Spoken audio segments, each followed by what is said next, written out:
Today we're going to explore the materials in Chapter 11 regarding contractual discharge and breach.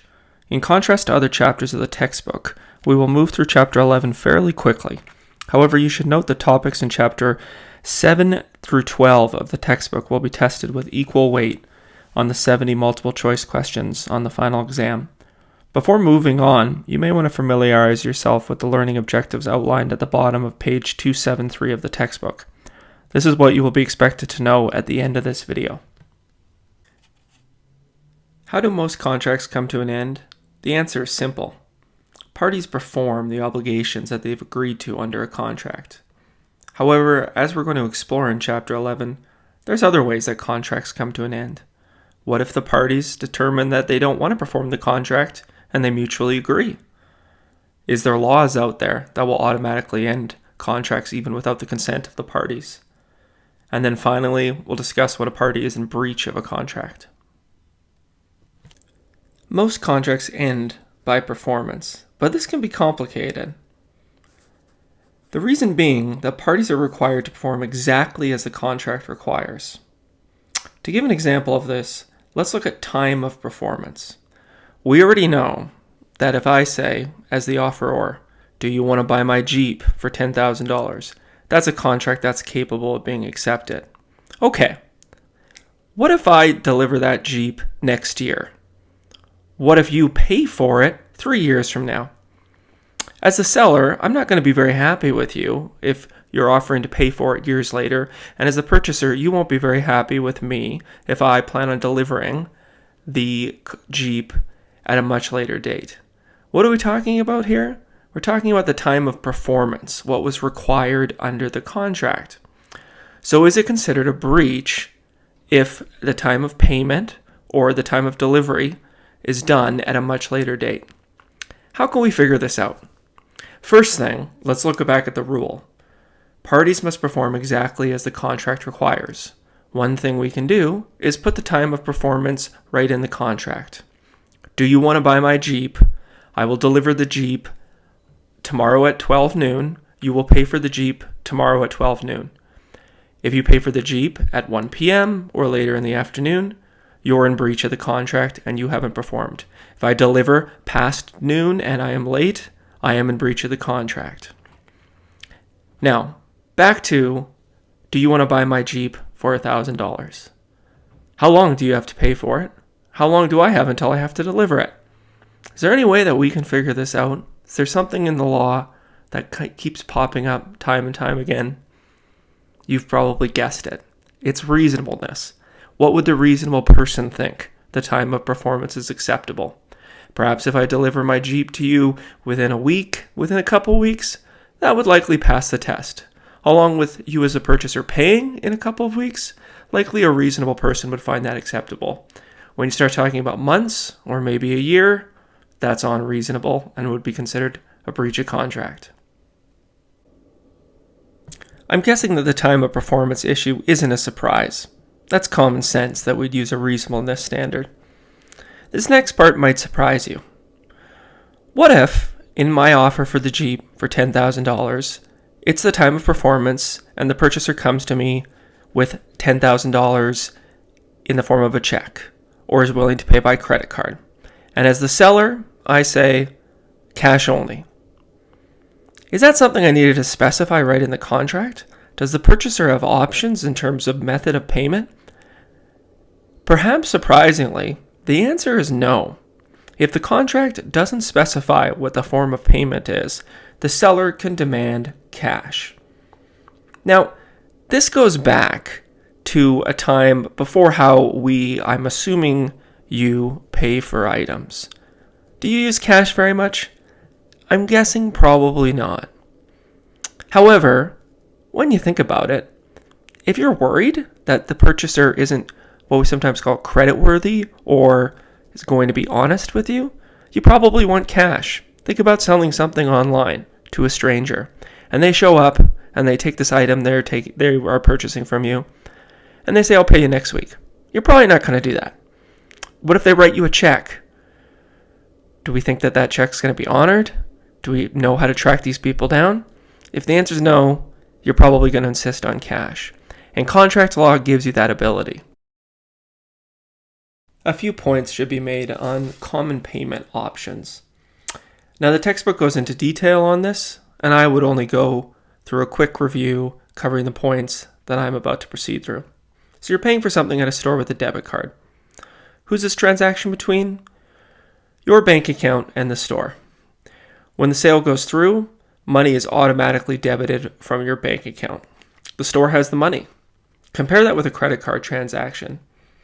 Your credit card company is covering the costs until you pay the credit card back at a later date.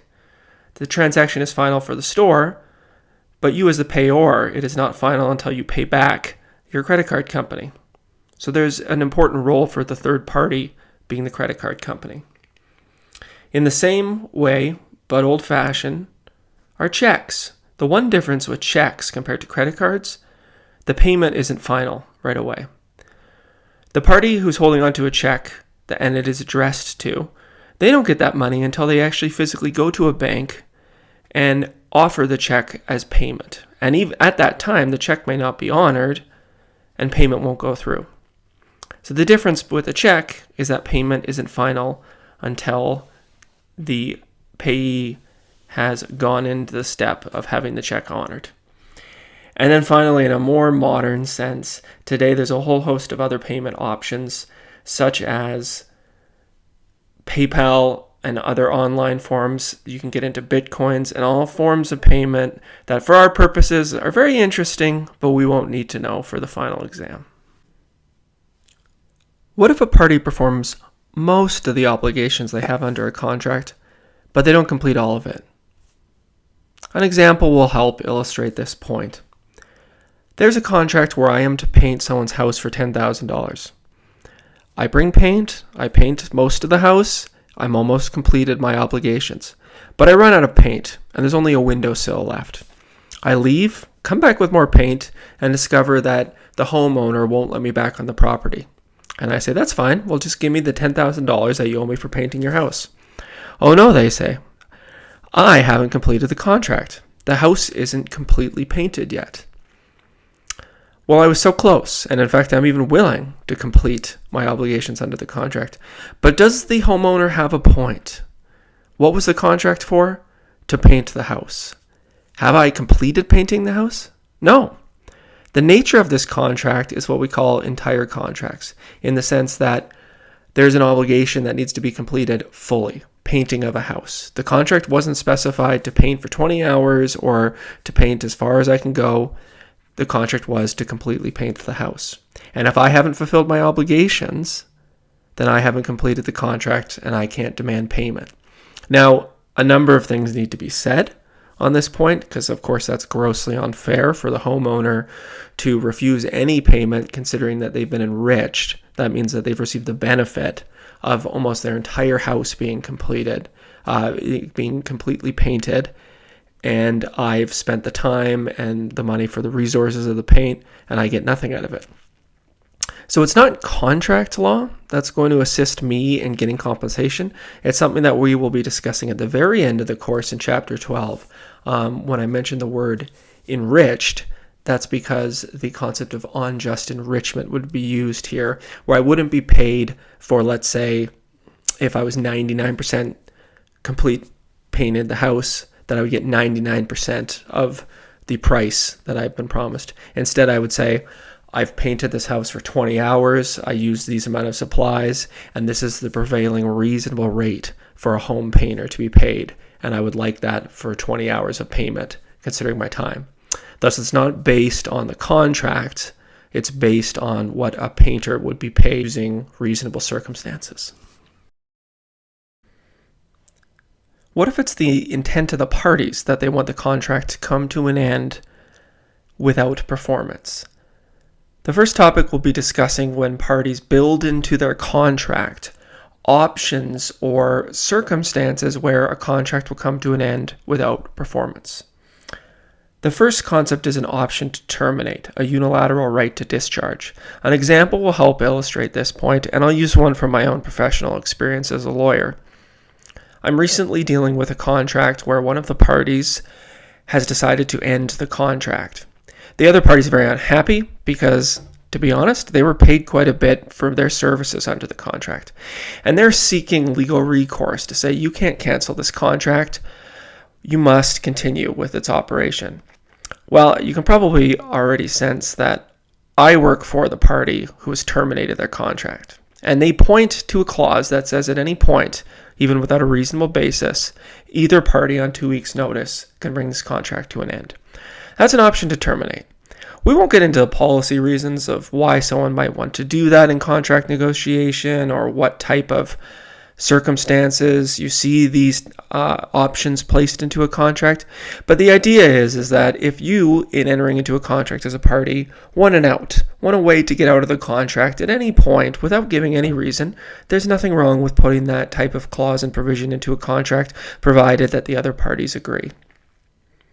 Next, we'll talk about other forms of clauses in a contract which will determine whether a contract can come to an end because of a given event or circumstances. We'll talk about the types of conditions that can be placed into a contract, such as a condition subsequent versus a condition precedent. A condition subsequent is when a clause is put into a contract that says this contract will end and performance will not be required in the event of a certain circumstance occurring. Again, an example will help demonstrate how this works. Think about a concert or some other form of event where you purchased a ticket to attend. I am certain that any event that you went to see at Rogers Place or at Commonwealth Stadium is going to have a condition subsequent, and it's probably of this variety.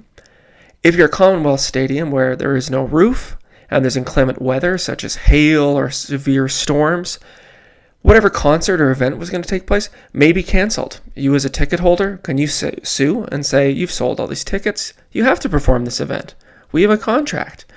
If you look at the fine print of the ticket, I'm sure there's a condition subsequent that says the ticket organizer can cancel the event at any time because of some condition subsequent. So to be clear, why is this a condition subsequent? The idea behind having this cancellation policy for weather is that those who are holding the event will say, we're not going to hold the event in case this happens in the future, this type of weather event.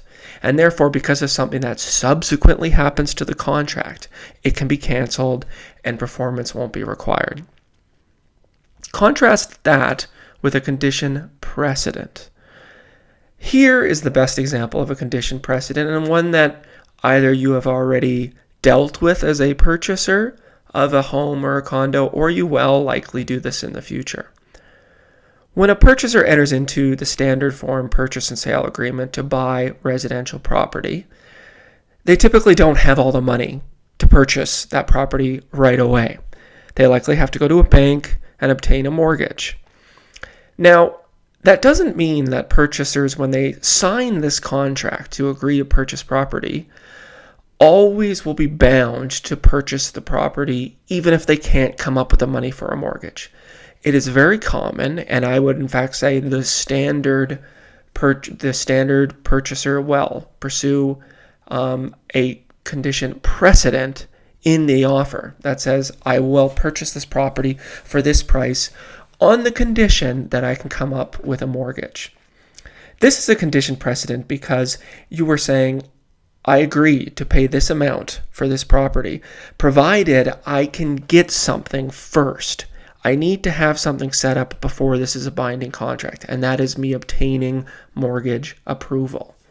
That is why it is a condition precedent. We don't have a contract until something happens. In this case, the purchaser obtaining mortgage approval.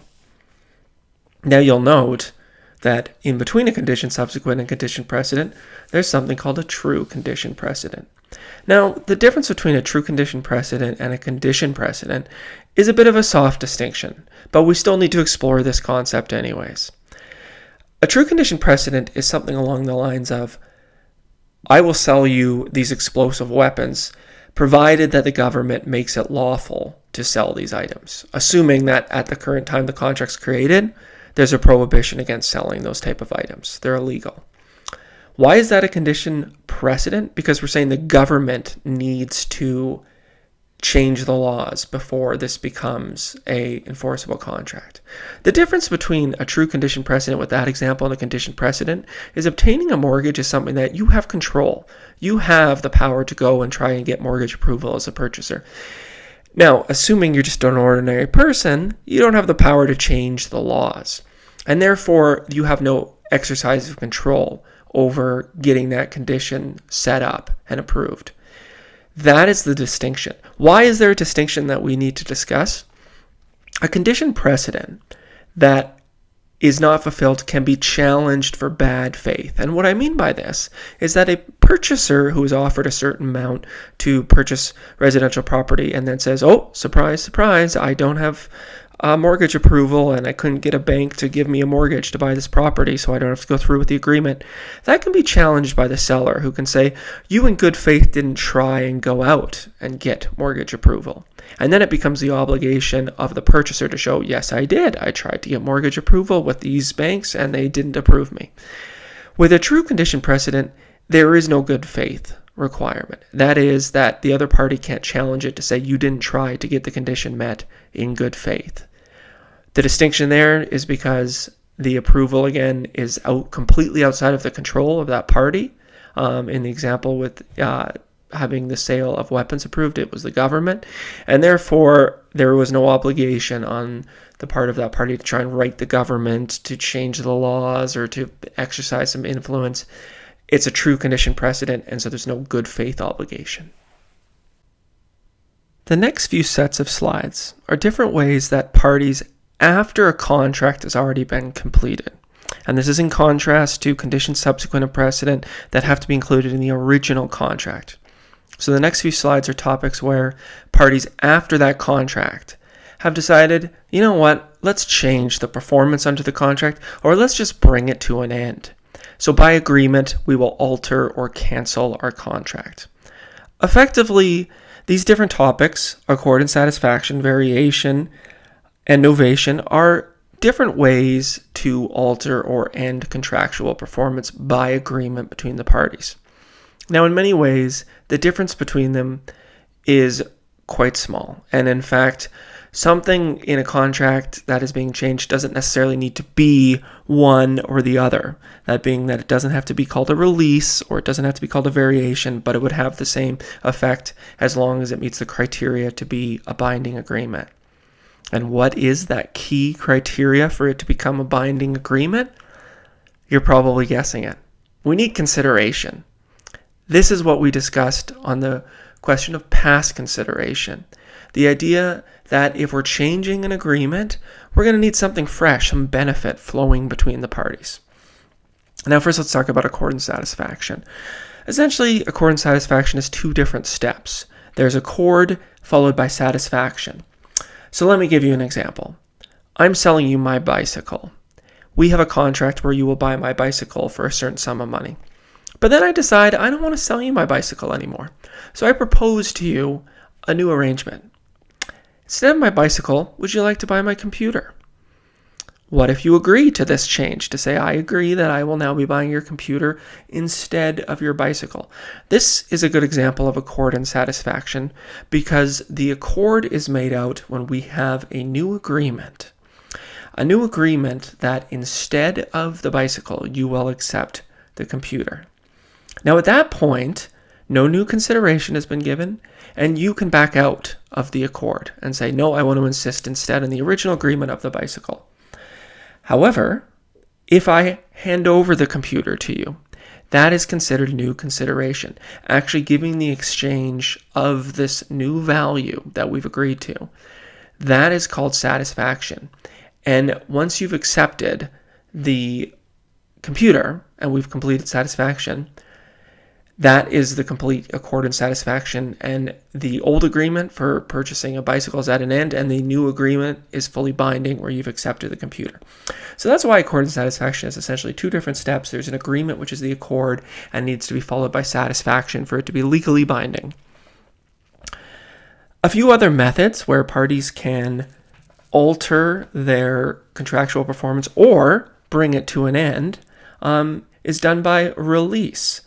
A release, as it sounds, is typically an agreement to say, I had you under a contractual responsibility where you had a duty to perform, but I'm releasing you of this obligation. I'm discharging you. Now, this would need to be followed by consideration for it to be legally binding, unless, as the slide suggests, a topic that we've discussed, it's under seal. It's quite common for releases to be put under seal so that the parties do not have to exchange fresh consideration. And for a review of that concept, you can look back to Chapter 8 in its discussion of how a seal is a replacement, if you will, or does away with the requirement for consideration. In contrast to a release, a variation is when you likely want a small change in the contract. You'll still hold parties to their contractual responsibility, but something will be different. So for instance, perhaps instead of me selling you my blue bicycle, I'm going to sell you a red one. It's just a tiny variation. Would that still require fresh consideration in order for it to be legally binding? The answer is yes. There is very few circumstances, unless we're using a seal under a contract, where you wouldn't require fresh consideration, even if it's a tiny variation in the contract. Next is the concept of novations. A novation contract is typically used when parties had an obligation and they want to replace it with a new one. So for instance, go back to accord and satisfaction. Another way we could have decided to go forward with that change from selling you my bicycle to selling you my computers to say, let's write up a new agreement. We'll make it a novation contract where the old obligation of giving you the bicycle is now replaced with the obligation to give the computer. And that is typically what we mean by a novation agreement, where we're replacing the obligation. As long as it is, again, under consideration, it's legally binding. Another way that novation contracts are used is to change the parties to the contract. To say, I had privity, remember that term? Privity of contract. I am a party to this agreement, and I would like to assign it to someone else. So we'll write up an agreement, and we will name who that new party is, and the existing parties to the contract will also sign this agreement, giving their consent to allowing the new parties to take on my contractual responsibility. That would be a three-party novation agreement. Finally, on this point is the concept of a waiver. Very similar to a concept of a release, where you would be releasing someone from a contract.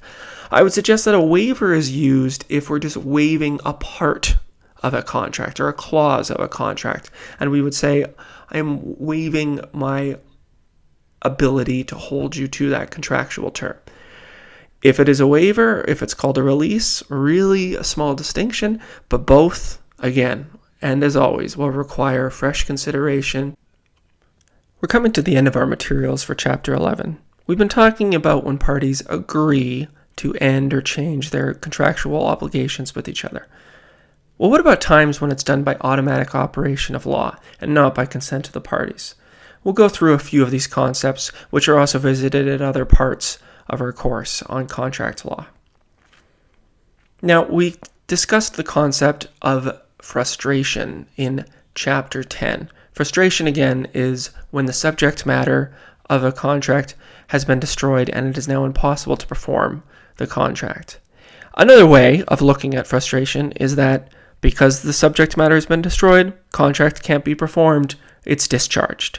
So in that sense, the concept of frustration is a discharge of contractual responsibility and can bring a contract to an end. Lapse of a limitation period brings us back to a topic at the very beginning of the course when we were discussing the legal system. Do you remember how long you have to bring a lawsuit? Is it 10 years after a contract has been breached? Is it 50 years after a tort has occurred? No. In all circumstances, when it is a private lawsuit, you have 2 years from the date of the event occurring to bring an action in court against the party who breached the contract. So for this reason, if after a contract has been breached and you wait over 2 years, you've lost the ability to enforce the contract because you can no longer go to court and have a judge order that that party is in breach of contract through your own lapse of the limitation period and not bringing the lawsuit earlier. Bankruptcy is also a topic that we've discussed in this course when we were talking about assignment. Now, bankruptcy brings contracts to an end because once a debtor has gone through the bankruptcy process, the whole point, at least for the debtor's perspective, is that they don't have to pay their creditors anymore. Those contracts that they had, those agreements where they owed money to creditors, are no longer legally binding, and therefore they have been discharged, which is good news for the bankrupt, except as we know, it's going to harm their credit rating. Our final topic is when a contract is discharged because one of the parties has breached the contract. That is, not completed the obligations that's required upon them. Now, what we're going to discuss is the different types of breaches that can occur, because not all breaches are the same. Let me give you an example. Buy a television at Best Buy, bring it home, take it out of the box, and discover it's the wrong size or it's the wrong brand of TV. When you return it to Best Buy, they have to take the television back. Why? Because they breached a condition of the contract, an important substantial term. Now, what might surprise you, especially because in practice this likely wouldn't happen, but you take the television home and the pixels are a bit off, or there's something about the product that you don't like, and you try and return it. Again, likely Best Buy will take the product back. But do they legally have to? They can argue that the breach that occurred, let's say with some pixels being off in the picture, is not a substantial term. It's not a breach of a condition of the contract. It's just a breach of the warranty. The fact that you still have a TV, it just doesn't work to the quality and the sufficient value that you want from it.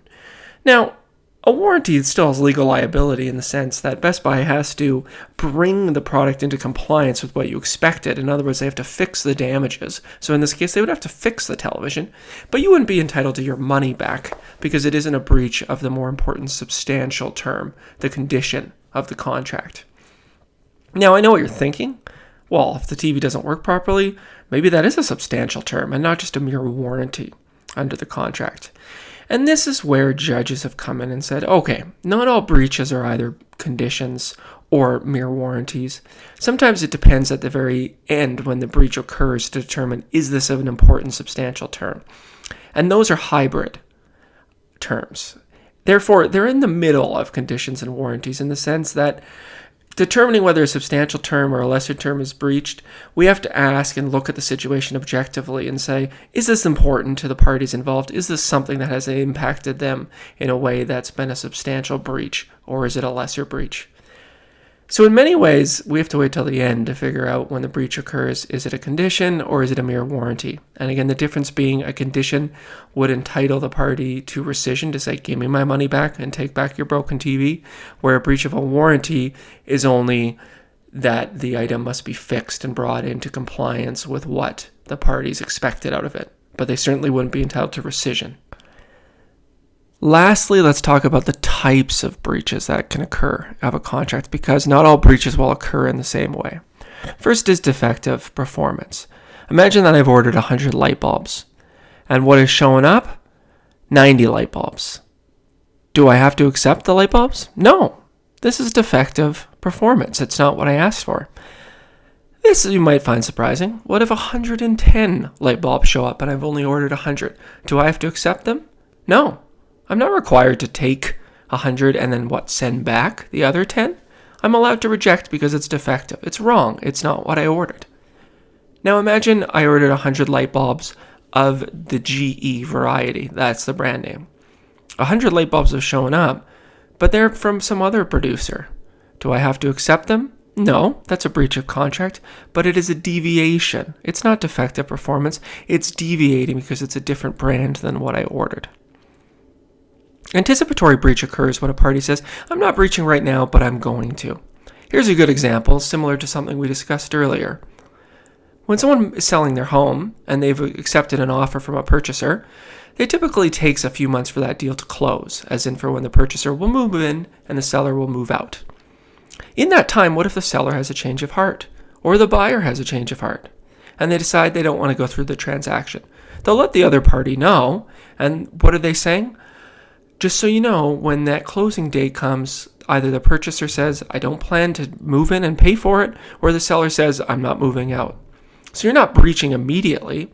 You're saying, this is a breach at the time it's going to occur. I'm just letting you know in advance, in anticipation of that breach. An important point is, can the other party, when they've received an anticipatory breach, just treat it as a breach of contract? As in, can the vendor, that's the party who's selling a home, say to the purchaser who is given anticipatory breach, fine, you plan on not moving in? Well, I'm going to sue you right now for breach of contract. Could the purchaser say, you can't do that because I haven't breached the contract yet. Maybe when the closing date comes, I'll change my mind. No, they can't make that argument. The purchaser is stuck with their anticipatory breach, and the other party can sue them for a breach of contract, even though it's just an anticipatory breach. Lastly, self-induced impossibility. Why don't we continue with this example and say the purchaser has a condition precedent that says, I need to go out and get a mortgage, and then this agreement is legally binding? Well, what if the seller finds out that that party has not even attempted to get a mortgage? They can sue that purchaser, and the type of breach that's occurred is a self-induced impossibility. The requirement for the purchaser is to go out and get a mortgage, and they haven't even tried to do it, and that falls on them. Okay, everyone, thanks very much for joining me and going through Chapter 11 material. If there's any questions, let me know, and I'll see you back in class.